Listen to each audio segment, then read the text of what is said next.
Imagina que has estado escuchando la misma canción durante toda tu vida, una melodía que te han dicho que es la única y verdadera. Pero ¿y si te dijera que existen otras canciones, melodías perdidas que fueron silenciadas, escondidas a propósito? Canciones que podrían cambiar por completo tu percepción de la música que creías conocer. De manera similar, durante siglos, la historia de Jesús ha sido contada principalmente a través de los 4 evangelios que encontramos en la Biblia: Mateo, Marcos, Lucas y Juan. Estos textos han formado la base de la fe cristiana, moldeando la vida de miles de millones de personas. Pero ¿qué pasaría si existieran otros relatos, otras perspectivas sobre la vida, las enseñanzas y los milagros de Jesús, que fueron deliberadamente excluidos, censurados de la narrativa oficial? Estos relatos olvidados, estas canciones perdidas de la historia de Jesús, son lo que conocemos como los evangelios apócrifos. La palabra apócrifo proviene del griego y significa oculto o secreto. Y aunque el término puede sonar misterioso y hasta un poco conspiratorio, la realidad es que existe una colección fascinante de textos antiguos que ofrecen visiones alternativas sobre la figura central del cristianismo. Ahora, antes de que pienses que estamos entrando en territorio de teorías de la conspiración descabelladas, permíteme asegurarte que la existencia de estos evangelios no es un secreto. De hecho, académicos, historiadores y teólogos han estudiado estos textos durante siglos. Lo que sí es menos conocido por el público general es el contenido de estos evangelios y, lo que es aún más intrigante, las razones por las cuales fueron considerados no canónicos y, en muchos casos, activamente suprimidos. Piensa por un momento en la magnitud de esto. Si existieran otros relatos contemporáneos a los evangelios bíblicos, escritos por personas que también estuvieron cerca de Jesús o que recogieron tradiciones tempranas sobre él, ¿no sería crucial conocer su perspectiva? ¿No arrojarían luz adicional sobre un personaje histórico tan influyente? La respuesta, para muchos, es un rotundo sí. Y es precisamente esta curiosidad, esta sed de una comprensión más completa, la que nos lleva a explorar el intrigante mundo de los evangelios apócrifos. Pero ¿por qué fueron censurados estos textos? ¿Qué contenían que resultaba tan amenazante para la naciente Iglesia cristiana?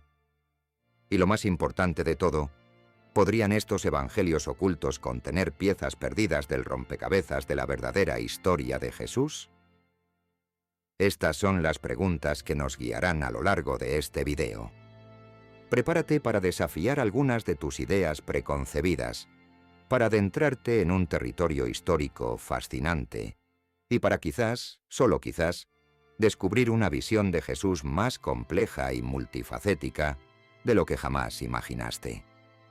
En este primer capítulo, vamos a sentar las bases. Vamos a definir qué son exactamente los evangelios apócrifos, cuándo y dónde surgieron, y cuáles son algunos de los ejemplos más conocidos. No te preocupes, no vamos a sumergirnos en un mar de jerga académica. Nuestro objetivo es hacer esto accesible, interesante y, sobre todo, revelador. Así que, acompáñame mientras levantamos el velo sobre el silencio ensordecedor que ha rodeado a estos textos durante tanto tiempo. Es hora de escuchar esas canciones perdidas y comenzar a cuestionar la melodía que creíamos conocer tan bien. ¿Estás listo para empezar este viaje de descubrimiento?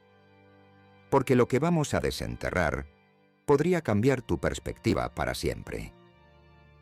Ahora que tenemos una idea general de qué son los evangelios apócrifos, la pregunta que inevitablemente surge es: ¿por qué no forman parte de la Biblia? ¿Por qué fueron relegados al margen, considerados secundarios o incluso heréticos? La respuesta, en gran medida, se encuentra en la historia de la censura y en el complejo proceso por el cual se definió el canon bíblico, es decir, la colección oficial de libros considerados sagrados y autorizados por la Iglesia cristiana. Imagínate por un momento que estás viviendo en los primeros siglos después de la muerte de Jesús. El cristianismo es una religión relativamente nueva, en crecimiento, pero también diversa y, en ocasiones, conflictiva. No existe una autoridad centralizada como la conocemos hoy en día. Diferentes comunidades cristianas en distintas partes del mundo tienen sus propias interpretaciones de las enseñanzas de Jesús y utilizan diferentes textos para guiar su fe. En este contexto de pluralidad de creencias y prácticas, surge la necesidad de establecer un conjunto de escrituras que fueran consideradas auténticas y normativas. Este proceso, que duró varios siglos, no fue unánime ni estuvo exento de debates y luchas de poder. Diferentes líderes religiosos y concilios eclesiásticos ofrecieron sus propias listas de libros que debían incluirse en el canon. Y aquí es donde la sombra de la censura comienza a proyectarse sobre los evangelios apócrifos. Muchos de estos textos, aunque gozaron de popularidad en algunas comunidades cristianas durante un tiempo, finalmente fueron excluidos del canon por diversas razones. Una de las principales razones fue la cuestión de la autoría. Los evangelios canónicos se atribuyen tradicionalmente a Mateo, Marcos, Lucas y Juan, quienes se consideran apóstoles o cercanos colaboradores de los apóstoles.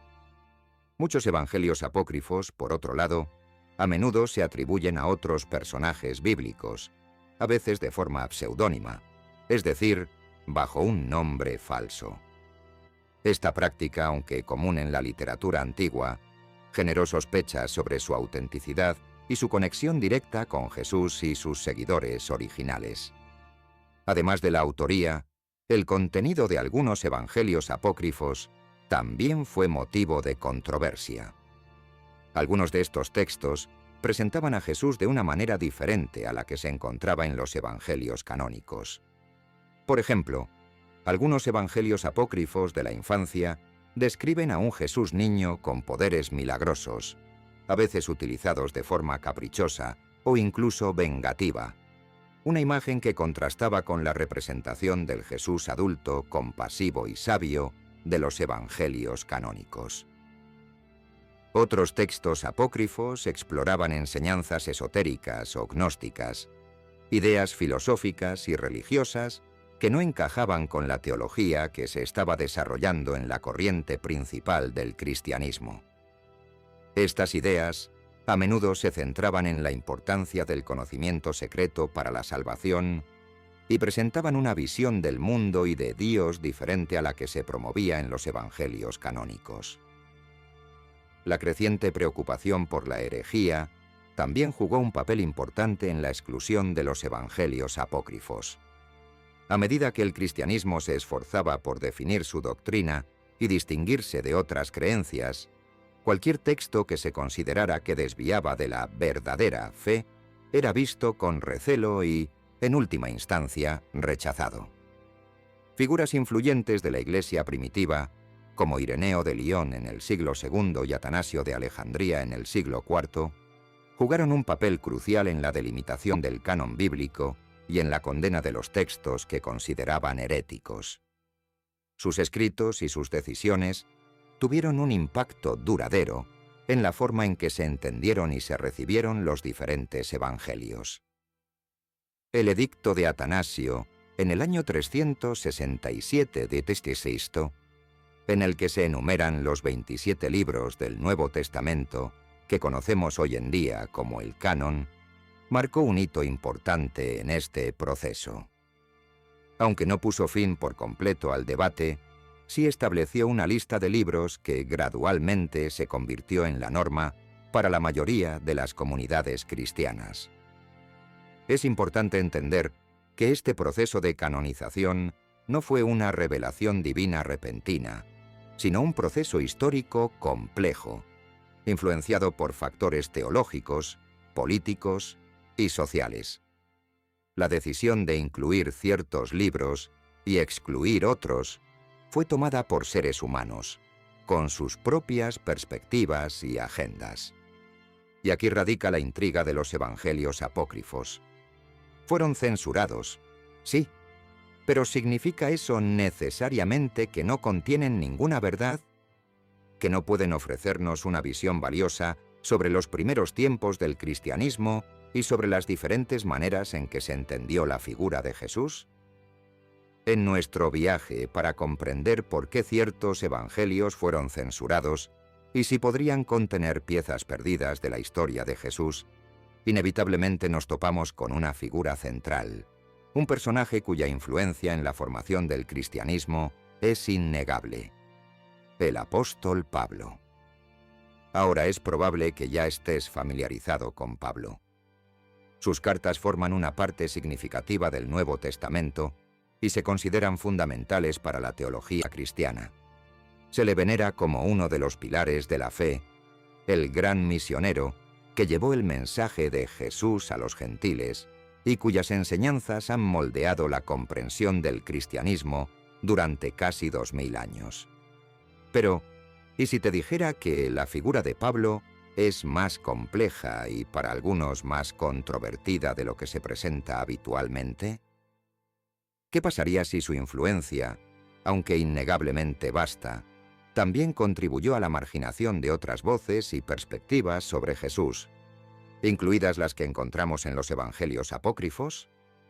Para entender esto, es crucial recordar algunos puntos clave sobre Pablo. Primero, a diferencia de los 12 apóstoles originales, Pablo nunca conoció a Jesús en persona durante su vida terrenal. Su encuentro con Jesús ocurrió después de la crucifixión, en el famoso camino a Damasco, una experiencia que transformó su vida de perseguidor de cristianos a uno de sus más fervientes defensores. Segundo, la mayor parte de lo que sabemos sobre Pablo proviene de sus propias cartas, dirigidas a diferentes comunidades cristianas en el Imperio Romano, y de los Hechos de los Apóstoles, un libro del Nuevo Testamento que narra la expansión del cristianismo primitivo. Si bien estas fuentes son valiosas, es importante tener en cuenta que presentan la perspectiva de Pablo y sus seguidores. Tercero, y quizás lo más relevante para nuestro análisis, es que las cartas de Pablo se centraron principalmente en la interpretación teológica de la muerte y resurrección de Jesús, y en las implicaciones de este evento para la salvación y la relación entre judíos y gentiles. Si bien menciona algunos aspectos de la vida y las enseñanzas de Jesús, no ofrece un relato detallado de su ministerio terrenal de la misma manera que lo hacen los evangelios canónicos. Piensa en esto por un momento. Si tu única fuente de información sobre una figura histórica fuera una serie de cartas escritas por alguien que nunca la conoció directamente, ¿no te preguntarías si existen otras perspectivas, otros relatos de testigos presenciales que podrían ofrecer una imagen más completa?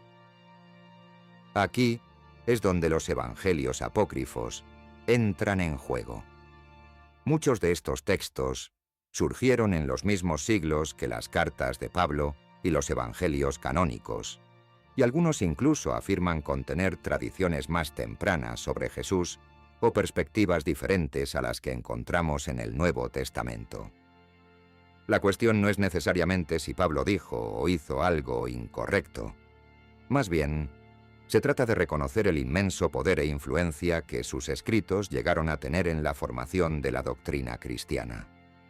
Su interpretación de Jesús y su mensaje se convirtió en la lente principal a través de la cual se entendió el cristianismo durante siglos.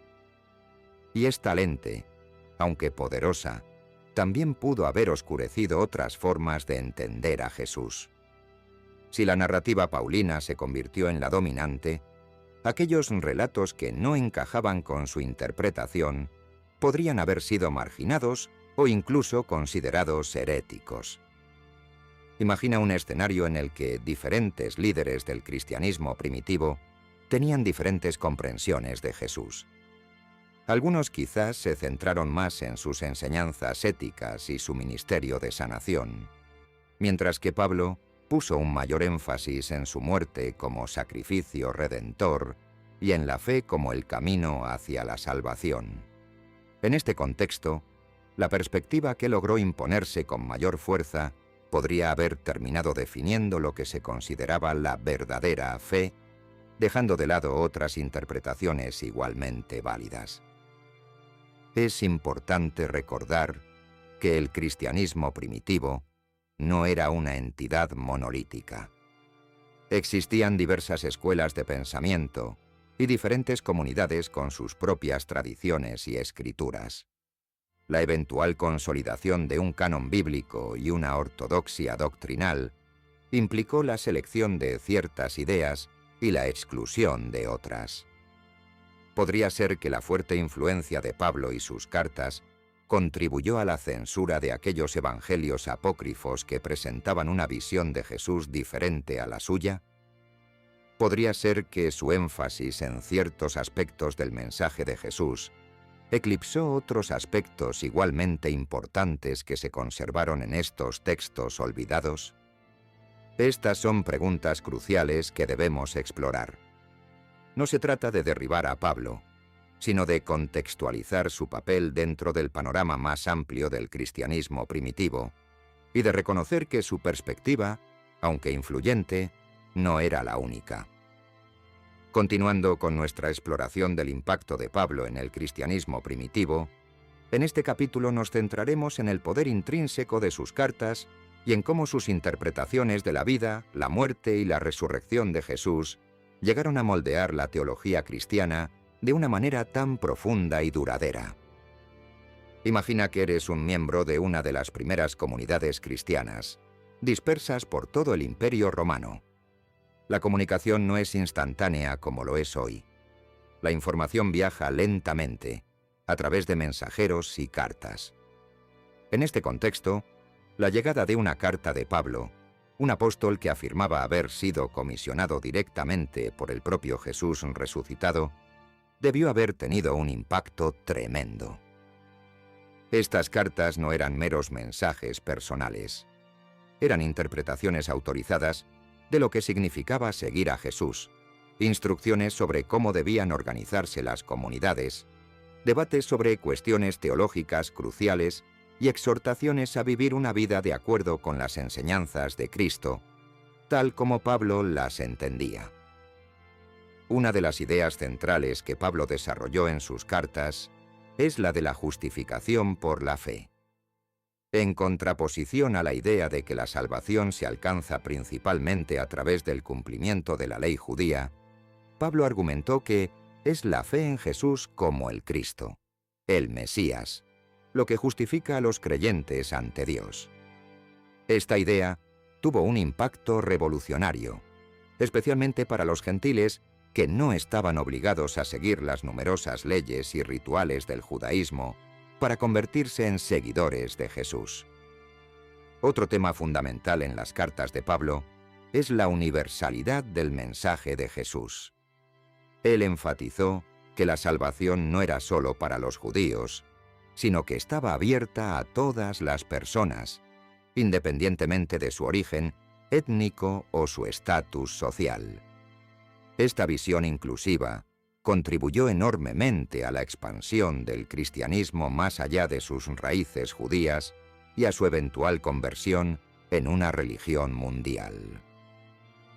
Además, Pablo desarrolló una rica teología sobre la Iglesia como el cuerpo de Cristo, con diferentes miembros que desempeñan diferentes funciones, pero todos unidos en el Espíritu Santo. Sus enseñanzas sobre la importancia del amor, la unidad y el servicio mutuo sentaron las bases para la organización y el funcionamiento de las comunidades cristianas durante siglos. Pero aquí es donde debemos volver a nuestra pregunta central. ¿Cómo influyó esta poderosa interpretación paulina en la recepción y eventual exclusión de los evangelios apócrifos? Si la visión de Jesús y su mensaje presentada por Pablo se convirtió en la ortodoxia dominante, cualquier otro relato que difiriera significativamente de esta visión podría haber sido visto con sospecha. aquellos evangelios que presentaban a un Jesús con un énfasis diferente en sus enseñanzas, o que narraban eventos de su vida de manera distinta, podrían haber sido considerados como desviaciones peligrosas de la verdadera doctrina paulina. Por ejemplo, algunos evangelios apócrifos, como el Evangelio de Tomás, se centran principalmente en las enseñanzas secretas de Jesús, presentándolas como dichos concisos y enigmáticos. Este énfasis en el conocimiento esotérico podría haber chocado con la insistencia de Pablo en la fe como el camino principal hacia la salvación. Otros evangelios apócrifos, como el protoevangelio de Santiago, se centran en la vida de María, la madre de Jesús, ofreciendo detalles sobre su nacimiento y su infancia que no se encuentran en los evangelios canónicos. Si bien estas historias podrían haber sido populares en algunas comunidades, no encajaban directamente con la narrativa cristológica de Pablo, que se centraba principalmente en la divinidad y la misión redentora de Jesús. Además, la fuerte postura de Pablo sobre la autoridad apostólica y la importancia de su propia revelación divina podría haber llevado a una cierta desconfianza hacia otros relatos sobre Jesús que no se alineaban con su perspectiva. Si Pablo era visto como el principal intérprete autorizado del mensaje de Jesús para los gentiles, aquellos que ofrecían interpretaciones alternativas podrían haber sido vistos como rivales o incluso como falsos maestros. Es crucial entender que no estamos diciendo que la interpretación de Pablo fuera necesariamente incorrecta o que los evangelios apócrifos sean inherentemente más verdaderos. Lo que estamos explorando es cómo el inmenso poder e influencia de la perspectiva paulina, a través de sus cartas ampliamente difundidas y consideradas autoritativas, pudo haber creado un filtro a través del cual se evaluaron y, en muchos casos, se rechazaron otros relatos sobre Jesús. Imagina que estás construyendo una casa. Tienes un plano principal, detallado y ampliamente aceptado. Cuando aparecen otros planos, que ofrecen diseños diferentes o añaden habitaciones que no están en el plano original, es más probable que los descartes, especialmente si el plano principal ya ha sido utilizado para construir muchas casas exitosas. De manera similar, las cartas de Pablo se convirtieron en el plano principal para entender a Jesús y el cristianismo primitivo. Aquellos evangelios apócrifos que no encajaban con este plano tenían menos probabilidades de ser aceptados como parte de la verdadera historia. Ahora que hemos establecido el contexto de la censura y la poderosa influencia de Pablo, es momento de escuchar algunas de esas voces disidentes, esos evangelios apócrifos que fueron excluidos del canon bíblico. Prepárate para adentrarte en un mundo de relatos sorprendentes, a veces extraños y a menudo fascinantes, que ofrecen perspectivas alternativas sobre la vida y las enseñanzas de Jesús. Es importante recordar que la categoría de evangelios apócrifos es bastante amplia y abarca una variedad de textos con diferentes orígenes, propósitos y contenidos. Algunos se centran en episodios de la vida de Jesús que no se mencionan en los evangelios canónicos, como su infancia o su vida después de la resurrección. Otros presentan enseñanzas secretas o diálogos privados con sus discípulos. Algunos incluso ofrecen visiones alternativas sobre la naturaleza de Dios y el universo. Uno de los ejemplos más conocidos es el Evangelio de Tomás. A diferencia de los evangelios canónicos, que narran la vida de Jesús a través de una historia, el Evangelio de Tomás es una colección de 114 dichos atribuidos a Jesús, presentados sin ningún contexto narrativo. Algunos de estos dichos son similares a los que encontramos en los evangelios canónicos, pero muchos otros son únicos y a menudo enigmáticos. Por ejemplo, el dicho número 3 dice: «Si aquellos que os guían os dicen, mirad, el reino está en el cielo, entonces los pájaros del cielo os precederán. Si os dicen, está en el mar, entonces los peces os precederán. Más bien el reino está dentro de vosotros y está fuera de vosotros. Cuando lleguéis a conoceros a vosotros mismos, entonces seréis conocidos y comprenderéis que sois hijos del Padre viviente. Pero si no os conocéis a vosotros mismos, entonces vivís en la pobreza y sois la pobreza misma. Este dicho, y muchos otros en el Evangelio de Tomás, sugieren una comprensión del reino de Dios como algo interior, una realidad espiritual que se experimenta a través del autoconocimiento. Esta perspectiva difiere del énfasis en el reino venidero que a menudo se encuentra en los evangelios canónicos.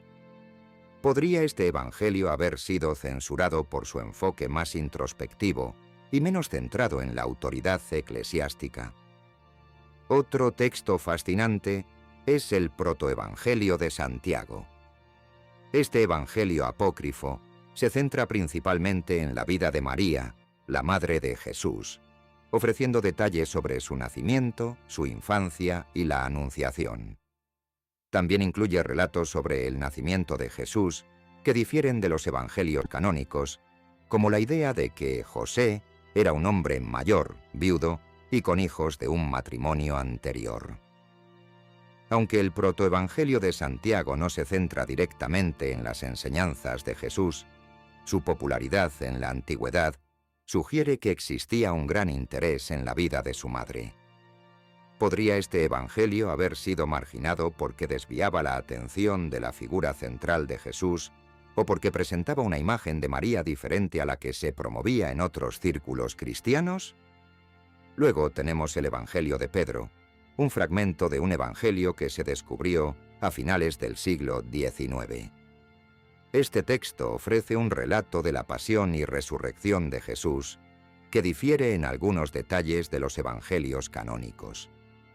Por ejemplo, describe a Jesús saliendo de la tumba acompañado por dos figuras angelicales gigantes y seguido por la cruz misma, que aparentemente habla. Estos elementos más milagrosos y quizás menos sobrios podrían haber sido vistos como problemáticos por aquellos que buscaban establecer una narrativa más racional y autorizada sobre la resurrección. ¿Podría la naturaleza más espectacular de este relato haber contribuido a su exclusión? También encontramos evangelios que se centran en aspectos particulares de la vida de Jesús, como el Evangelio de la infancia de Tomás, que narra una serie de milagros realizados por Jesús cuando era niño. Algunos de estos milagros son bastante sorprendentes, como cuando Jesús moldea pájaros de arcilla y les da vida, o cuando maldice a un niño que lo golpea y lo hace marchitarse. Estas historias, aunque quizás populares en la tradición folclórica, podrían haber sido consideradas inapropiadas o incluso blasfemas por algunos líderes de la Iglesia. Estos son solo algunos ejemplos de la rica diversidad que encontramos en los evangelios apócrifos. Cada uno de estos textos ofrece una perspectiva única sobre Jesús y sus seguidores, y aunque algunos pueden contener elementos legendarios o doctrinas que no encajan con la teología cristiana posterior, también podrían preservar tradiciones tempranas o reflejar las creencias de diferentes comunidades cristianas en los primeros siglos. La pregunta crucial es, ¿por qué se temieron estas historias? ¿Qué contenían que resultaba tan amenazante para la narrativa dominante? Quizás algunos de estos evangelios ofrecían una visión de Jesús demasiado humana o demasiado divina para algunos. Quizás presentaban enseñanzas que desafiaban las interpretaciones establecidas. Quizás daban voz a figuras, como María Magdalena, cuyo papel fue posteriormente minimizado. Ahora, profundicemos en dos temas particularmente intrigantes que emergen de estos textos: las historias sobre la infancia de Jesús y la idea de enseñanzas secretas o esotéricas transmitidas solo a un círculo íntimo de discípulos. Los evangelios canónicos nos ofrecen relatos relativamente breves sobre la infancia de Jesús, centrándose principalmente en el nacimiento y un breve episodio en el templo cuando era niño. Sin embargo, varios evangelios apócrifos llenan este vacío con una serie de historias, a menudo maravillosas y a veces incluso un poco extrañas, sobre los primeros años de la vida de Jesús. Tomemos, por ejemplo, el ya mencionado Evangelio de la infancia de Tomás.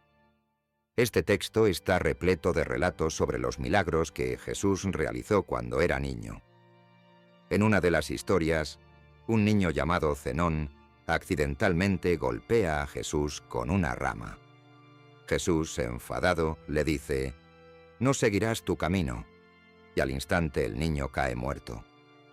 Cuando los padres de Zenón se quejan, Jesús simplemente levanta las manos y dice: «No fui yo quien lo golpeó, sino la rama», y Zenón vuelve a la vida.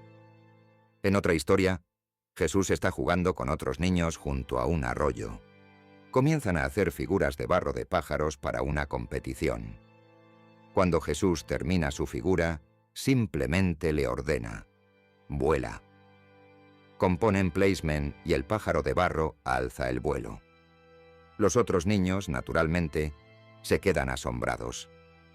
Estas historias, aunque pueden parecer fantásticas o incluso un poco chocantes para algunos, nos ofrecen una visión de cómo algunas comunidades cristianas primitivas imaginaban la infancia de Jesús.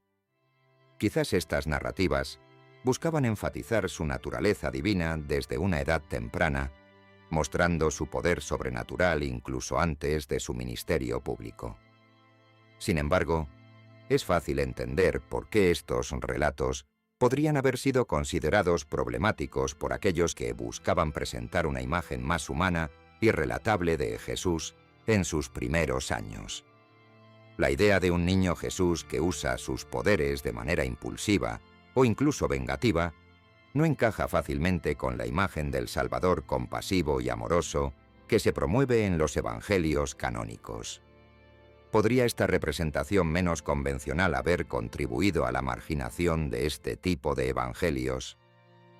Pasando al segundo tema, la idea de enseñanzas secretas, encontramos que varios evangelios apócrifos sugieren que Jesús transmitió un conocimiento especial o esotérico a un grupo selecto de discípulos, enseñanzas que no estaban destinadas al público en general.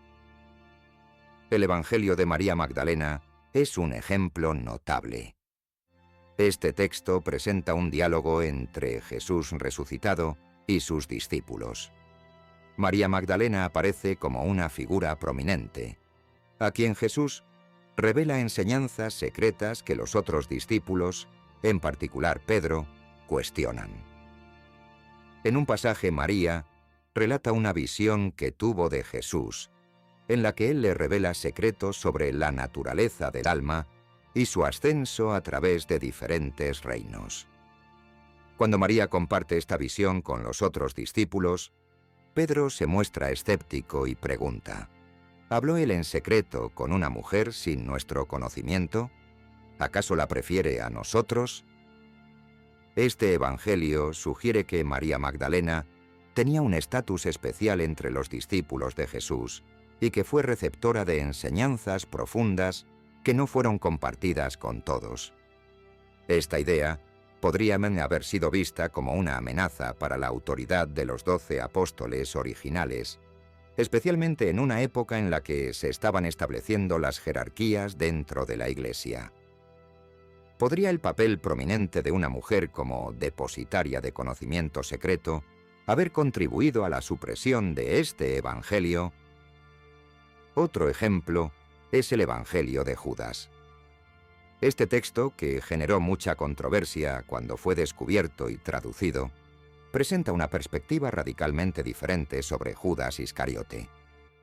En lugar de ser el traidor que conocemos de los evangelios canónicos, el Evangelio de Judas lo describe como el discípulo más cercano a Jesús, quien actuó bajo sus instrucciones para entregarlo a las autoridades romanas, permitiendo así que se cumpliera su misión divina. Según este Evangelio, Jesús le dice a Judas: «Tú los superarás a todos ellos, porque tú sacrificarás al hombre que me reviste». Esta perspectiva desafía por completo la narrativa tradicional sobre Judas y plantea preguntas incómodas sobre el papel del sacrificio y la voluntad divina. Es fácil entender por qué un texto que reinterpreta de manera tan drástica una figura tan central de la historia cristiana podría haber sido considerado herético y peligroso.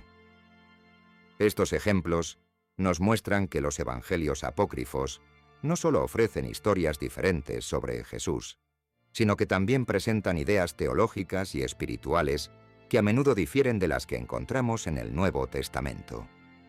Ya sea a través de relatos sobre su infancia, la revelación de enseñanzas secretas o la reinterpretación de figuras clave, estos textos desafían la narrativa canónica y nos invitan a considerar otras formas de entender a Jesús y su mensaje. A lo largo de los evangelios canónicos, encontramos varias mujeres que desempeñaron roles importantes en la vida de Jesús. Su madre María, María Magdalena, Marta y María de Betania, entre otras. Sin embargo, en los evangelios apócrifos, el papel de las mujeres a menudo se amplía y se presenta con una perspectiva que podría desafiar algunas de las interpretaciones tradicionales. Estos textos sugieren que las mujeres en el círculo de Jesús podrían haber tenido una influencia y un estatus mucho mayor de lo que a veces se reconoce. Ya mencionamos en el capítulo anterior el Evangelio de María Magdalena. Este texto es particularmente significativo porque presenta a María no solo como una discípula cercana a Jesús, sino también como alguien a quien él confió enseñanzas secretas y una comprensión espiritual más profunda que la de algunos de los apóstoles masculinos. La tensión entre María y Pedro, que se manifiesta en el Evangelio, podría reflejar una lucha dentro de las primeras comunidades cristianas sobre el papel y la autoridad de las mujeres en la Iglesia. La idea de que María Magdalena fue una figura clave, incluso superior a algunos de los apóstoles, podría haber sido incómoda para una tradición que posteriormente se centró en la autoridad masculina dentro de la jerarquía eclesiástica. ¿Podría este evangelio haber sido marginado en parte debido a su fuerte representación de una mujer como líder espiritual? Otro texto apócrifo que arroja luz sobre el papel de las mujeres es el diálogo del Salvador. En este evangelio, varias discípulas, incluyendo María, preguntan a Jesús sobre diversos temas teológicos y espirituales. Sus preguntas son tratadas con seriedad y sus opiniones parecen valoradas por Jesús. Esto contrasta con la relativa ausencia de voces femeninas en los debates teológicos que a menudo se presentan en los evangelios canónicos. El Evangelio de Felipe también ofrece una perspectiva interesante sobre las mujeres. En este texto se menciona a María Magdalena como la compañera de Jesús, y se dice que él la besaba a menudo en la boca. Esta frase ha sido objeto de mucha interpretación y debate, pero algunos estudiosos sugieren que podría indicar una relación especial y profunda entre Jesús y María, quizás incluso una relación espiritual más íntima que la que tenía con otros discípulos. Es importante señalar que la palabra compañera, en el contexto de los textos gnósticos de la época, a menudo se refería a un compañero espiritual, alguien que compartía un nivel de comprensión espiritual más profundo. Sin embargo, la mención de besos, incluso si se interpretan simbólicamente, podría haber sido considerada escandalosa o inapropiada por aquellos que buscaban presentar una imagen más ascética y distante de Jesús. Además de María Magdalena, otros evangelios apócrifos también destacan a otras mujeres. El protoevangelio de Santiago, como mencionamos, se centra en la vida de María, la madre de Jesús, y la presenta como una figura excepcionalmente santa desde su nacimiento. Este texto, aunque no se centra directamente en las enseñanzas de Jesús, sí eleva la importancia de María a un nivel que va más allá de su papel como madre de Jesús en los evangelios canónicos. Su continua popularidad a lo largo de la historia sugiere que muchas comunidades cristianas encontraban valor en esta perspectiva ampliada sobre la madre de Jesús. La presencia y la importancia de las mujeres en estos textos apócrifos plantean preguntas interesantes sobre el papel que las mujeres realmente desempeñaron en el movimiento de Jesús y en las primeras comunidades cristianas. Podría ser que la tradición posterior haya minimizado su influencia para ajustarse a las normas sociales y culturales de la época. ¿Podrían estos evangelios olvidados preservar una memoria más precisa del papel activo y significativo de las mujeres en los inicios del cristianismo? Es plausible que, a medida que la Iglesia primitiva se institucionalizaba y se establecían jerarquías más formales, el papel de las mujeres se viera gradualmente relegado a posiciones secundarias.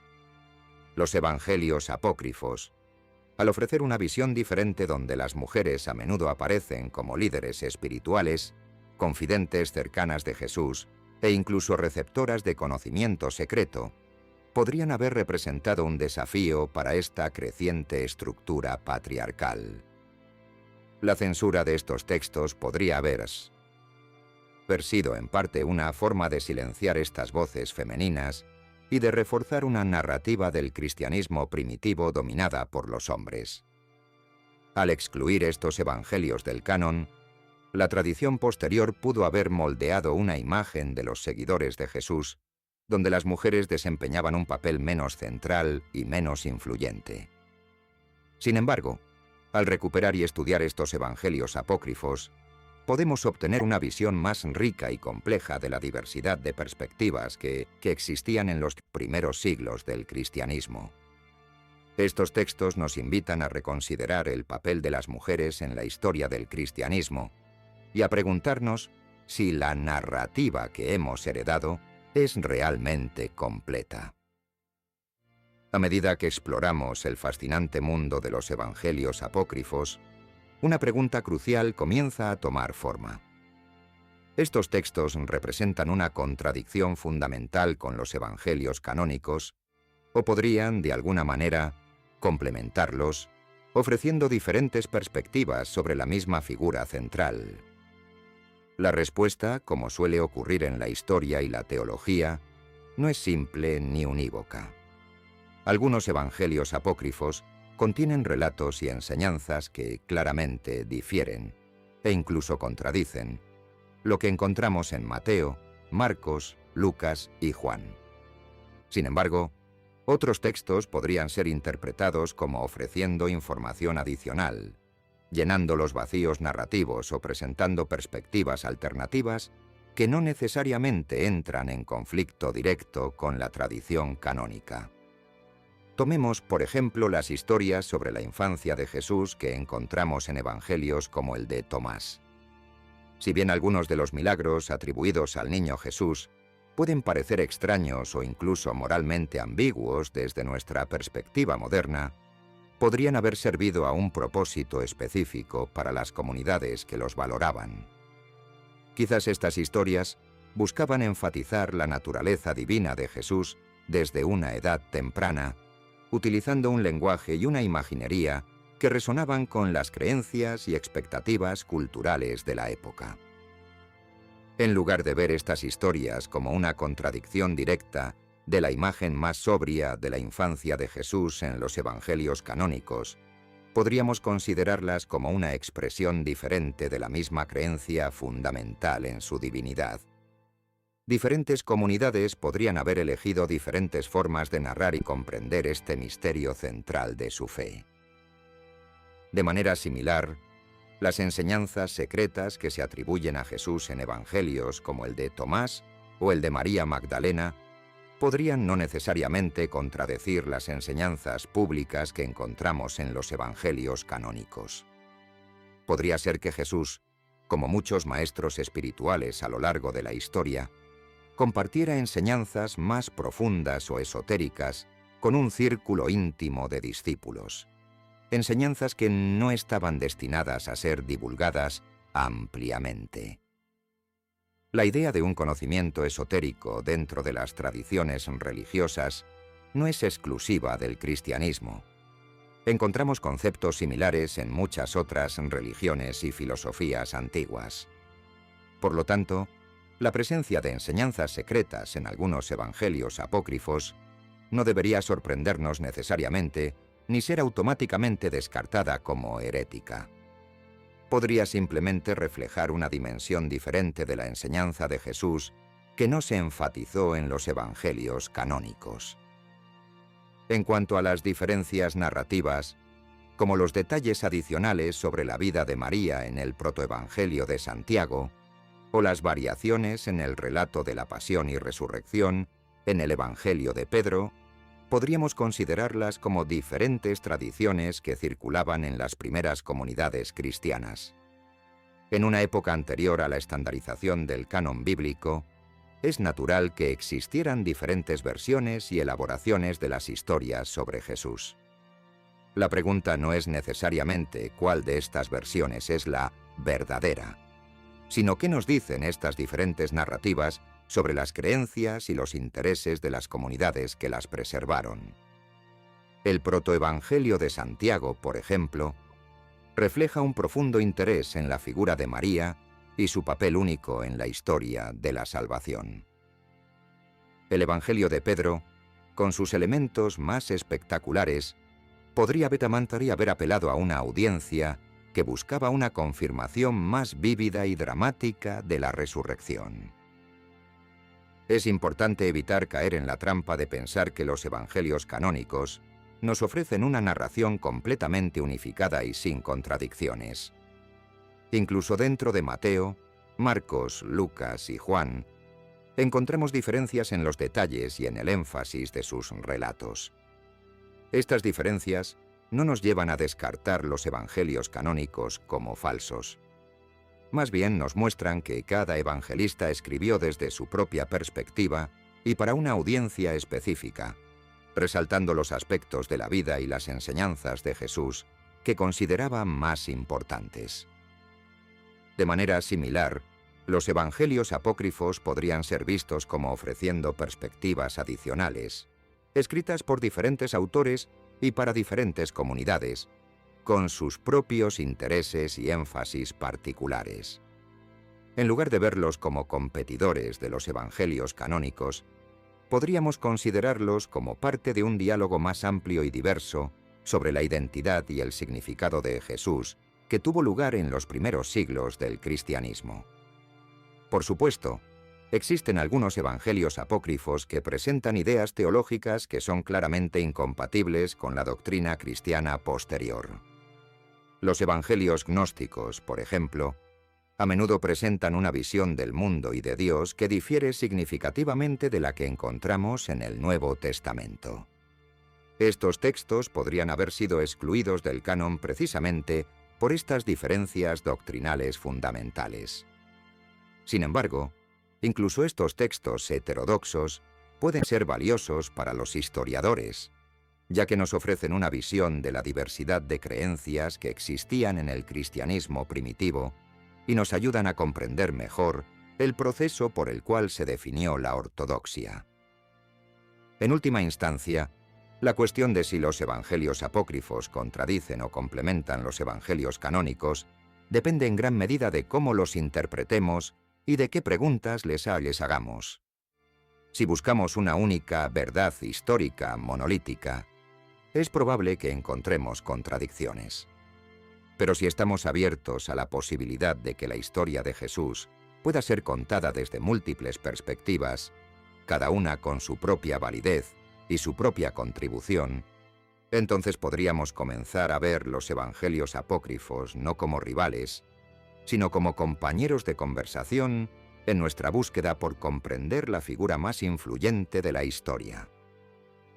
Durante siglos, los evangelios apócrifos han permanecido en gran medida fuera del conocimiento del público general, relegados a los estantes polvorientos de las bibliotecas académicas o mencionados ocasionalmente en debates teológicos especializados.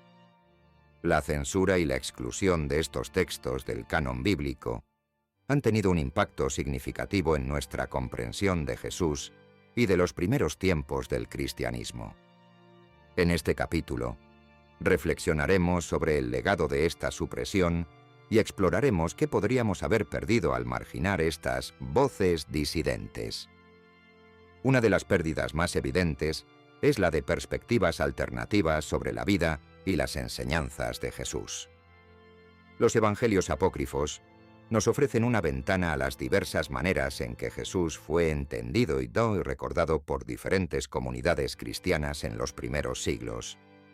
Al silenciar estas voces, hemos limitado nuestra visión de la riqueza y la complejidad del movimiento original de Jesús.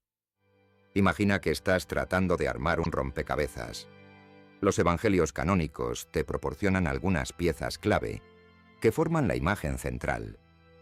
Pero, ¿y si te dijera que hay otras piezas, guardadas en una caja aparte, que podrían ofrecer detalles adicionales, llenar algunos huecos y dar una comprensión más completa de la imagen en su totalidad? Los evangelios apócrifos podrían ser esas piezas perdidas, ofreciéndonos perspectivas únicas que no encontramos en los textos canónicos. Por ejemplo, las historias sobre la infancia de Jesús en evangelios como el de Tomás, aunque a veces sorprendentes, nos dan una idea de cómo algunas comunidades primitivas imaginaban sus primeros años y cómo buscaban enfatizar su naturaleza divina desde una edad temprana. Al ignorar estas narrativas, perdemos una parte de la historia de cómo se desarrolló la creencia en la divinidad de Jesús. De manera similar, los evangelios que destacan el papel de las mujeres, como el de María Magdalena, nos ofrecen una perspectiva diferente sobre la importancia de las mujeres en el círculo de Jesús y en las primeras comunidades cristianas. La supresión de estos textos podría haber contribuido a una visión del cristianismo primitivo dominada por los hombres, ocultando la influencia y el liderazgo de las mujeres en sus inicios. La pérdida de estas perspectivas alternativas no solo afecta nuestra comprensión histórica, sino que también puede tener implicaciones para nuestra fe y nuestra práctica religiosa en la actualidad. Si solo tenemos acceso a un conjunto limitado de relatos, podríamos estar perdiendo dimensiones importantes del mensaje de Jesús y de la experiencia de sus primeros seguidores. Además de las perspectivas alternativas, la censura de los evangelios apócrifos también ha limitado nuestra comprensión del proceso por el cual se formó el canon bíblico. Al estudiar estos textos excluidos, podemos obtener una visión más clara de los debates y las luchas de poder que tuvieron lugar en los primeros siglos del cristianismo, mientras se definía qué libros serían considerados sagrados y autorizados. Comprender este proceso histórico es crucial para desarrollar una visión más crítica y matizada de la Biblia. Nos ayuda a recordar que el canon no es un conjunto de libros que cayó del cielo, sino una colección que fue seleccionada por seres humanos en un contexto histórico específico. Reconocer esto puede abrirnos a la posibilidad de que otros textos, como los evangelios apócrifos, también puedan contener información valiosa. La supresión de estos evangelios también podría haber tenido consecuencias para la diversidad teológica dentro del cristianismo. Al marginar aquellos textos que presentaban ideas diferentes o que no encajaban con la ortodoxia emergente, la Iglesia primitiva pudo haber perdido la oportunidad de desarrollar una comprensión más amplia y plural del mensaje de Jesús. Si bien la unidad doctrinal es importante para cualquier movimiento religioso, la supresión de voces disidentes también puede llevar a una cierta rigidez y a la pérdida de la capacidad de dialogar con diferentes perspectivas. Los evangelios apócrifos nos muestran que el cristianismo primitivo era un movimiento mucho más diverso y experimental de lo que a veces se nos presenta. Al estudiar estos textos, podemos recuperar algo de esa diversidad y quizás encontrar nuevas formas de entender y practicar nuestra fe en el siglo XXI. Finalmente, la censura de los evangelios apócrifos también ha tenido un impacto en la forma en que entendemos la historia de la transmisión de los textos bíblicos. Muchos de estos evangelios fueron populares en ciertas regiones y durante ciertos períodos de tiempo, y su exclusión del canon no significó necesariamente su desaparición completa. Algunos de ellos continuaron siendo leídos y valorados por ciertas comunidades, y su redescubrimiento en los tiempos modernos nos ofrece una visión más rica y compleja de la historia de la literatura cristiana antigua. En resumen, el legado de la supresión de los evangelios apócrifos es complejo y multifacético. Hemos perdido perspectivas alternativas sobre Jesús y sus seguidores. Hemos limitado nuestra comprensión del proceso de formación del canon y quizás hemos perdido la oportunidad de desarrollar una teología cristiana más diversa y abierta. Sin embargo, el hecho de que estos textos hayan sobrevivido hasta nuestros días nos ofrece la oportunidad de reconsiderar su valor y de comenzar a escuchar esas voces disidentes que fueron silenciadas durante tanto tiempo. Al hacerlo, podríamos descubrir nuevas formas de entender la historia de Jesús y de enriquecer nuestra propia fe. Hemos llegado al final de nuestro viaje a través del fascinante y a menudo olvidado mundo de los evangelios apócrifos. A lo largo de estos capítulos, hemos explorado qué son estos textos, por qué fueron censurados y si podrían contener piezas perdidas de la verdadera historia de Jesús. Ahora es el momento de dar un paso atrás y reflexionar sobre lo que hemos aprendido, considerando cómo esta exploración podría desafiar nuestra comprensión tradicional del canon bíblico y, en particular, nuestra perspectiva sobre la figura de San Pablo. Desde el principio, nuestro objetivo fue transformar tu perspectiva sobre San Pablo y sus cartas, creando una sensación de descubrimiento. Espero que a estas alturas, tu visión de la historia de Jesús y del cristianismo primitivo sea un poco más compleja y matizada de lo que era al principio. Hemos visto cómo el proceso de canonización no fue un evento divino instantáneo, sino un proceso histórico gradual y complejo, influenciado por diversos factores teológicos, políticos y sociales. La decisión de incluir ciertos libros en la Biblia y excluir otros fue tomada por seres humanos, con sus propias interpretaciones y agendas. En este contexto, la poderosa influencia de Pablo y sus cartas se hizo evidente. Su interpretación teológica de la vida, la muerte y la resurrección de Jesús llegó a moldear la doctrina cristiana de una manera tan profunda que otras perspectivas, como las que encontramos en los evangelios apócrifos, fueron a menudo marginadas o incluso consideradas heréticas. Al explorar algunos de estos evangelios olvidados, hemos descubierto historias sobre la infancia de Jesús que llenan los vacíos de los evangelios canónicos, aunque a veces de maneras sorprendentes.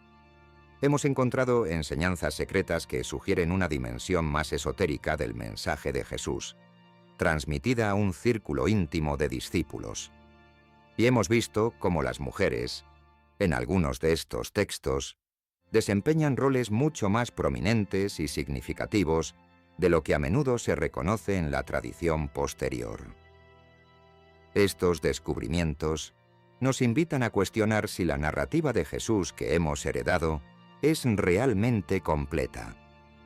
Podría ser que la fuerte influencia de Pablo y la posterior definición del canon hayan llevado a una cierta estrechez de miras, ocultando otras formas válidas de entender a Jesús y su mensaje. La cuestión no es necesariamente descartar a Pablo o los evangelios canónicos. Estos textos siguen siendo fundamentales para la fe cristiana de miles de millones de personas. Sin embargo, al reconocer la existencia y el posible valor de los evangelios apócrifos, podemos comenzar a tener una visión más panorámica del cristianismo primitivo y de la diversidad de creencias que existían en sus inicios. Imagina que has estado viendo una película contada desde la perspectiva de un solo personaje. Obtienes una comprensión de los eventos basada en sus experiencias y su punto de vista. Pero ¿qué pasaría si pudieras ver la misma historia contada desde la perspectiva de otros personajes? Obtendrías una comprensión mucho más rica y completa de la trama, las motivaciones y los significados. Los evangelios apócrifos podrían ofrecernos esas otras perspectivas sobre la historia de Jesús. Nos permiten escuchar voces que fueron silenciadas durante siglos y considerar interpretaciones que podrían haber sido olvidadas o suprimidas. Esto no significa que todos los evangelios apócrifos contengan la verdadera historia de Jesús, ni que deban ser considerados al mismo nivel que los evangelios canónicos. Muchos de estos textos surgieron en contextos históricos y teológicos diferentes, y algunos contienen elementos legendarios o doctrinas que no encajan con la corriente principal del cristianismo. Sin embargo, al estudiarlos con una mente abierta y crítica, podemos obtener valiosos conocimientos sobre la historia del cristianismo primitivo, la diversidad de creencias que existían y las razones por las cuales ciertas ideas y textos fueron finalmente aceptados mientras que otros fueron rechazados. En última instancia, el estudio de los evangelios apócrifos nos invita a desafiar el canon, no en el sentido de desechar la Biblia que conocemos, sino en el sentido de cuestionar nuestras suposiciones sobre su origen y su exclusividad. Nos anima a reconocer que la historia de Jesús es más compleja y multifacética de lo que a veces se nos presenta, y que existen otras voces y perspectivas que merecen ser escuchadas. Al hacerlo, podríamos descubrir nuevas formas de entender a Jesús, de conectar con su mensaje y de enriquecer nuestra propia fe. Podríamos incluso encontrar que algunas de las preguntas y las preocupaciones que se plantean en los evangelios apócrifos siguen siendo relevantes para nosotros hoy en día. Así que te invito a continuar explorando este fascinante campo de estudio. No te conformes con la única canción que has escuchado toda tu vida. Busca esas melodías perdidas, esas historias olvidadas. Cuestiona lo que creías saber y ábrete a la posibilidad de que la historia de Jesús sea aún más rica, más compleja y más sorprendente de lo que jamás imaginaste. La verdad, después de todo, a menudo se encuentra en los márgenes, en las voces que fueron silenciadas, en las historias que fueron consideradas demasiado peligrosas para ser contadas. ¿Estás listo para seguir desafiando el canon y para descubrir una nueva mirada a la historia de Jesús? El viaje apenas comienza.